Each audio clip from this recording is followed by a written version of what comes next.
Trop désolée, au final je vais pas pouvoir sortir ce soir, j'ai trop de boulot, je m'en sors pas. On remet ça ?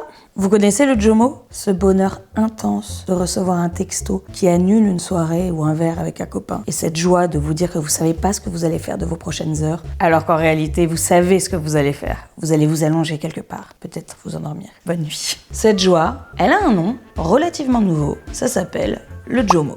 La joy of missing out, la joie de rater quelque chose. C'est le cousin super relax et super sympa du FOMO, la fear of missing out, la peur de manquer quelque chose. Si j'en crois le philosophe Tristan Garcia, le JOMO, c'est l'un des signes qu'on est en train de changer d'époque. Dans son essai La vie intense, il explique que dans notre société, pour se sentir vivant, il faut vivre intensément, ressentir beaucoup et tout le temps. Que ce soit en partant une semaine en retraite silencieuse ou en gravissant l'Everest, coucou Inoxtag. L'important, et ce qui est célébré, c'est de le faire à fond. On vit dans un monde où je ressens, donc j'existe. Plus je ressens, plus je me sens vivante, et plus j'en fais, plus j'ai de la valeur. Mais à force de chercher l'intensité, ça devient comme une drogue. Un shoot d'émotions qu'il faut renouveler tout le temps, sinon on s'ennuie, sinon on redescend, sinon on n'est personne.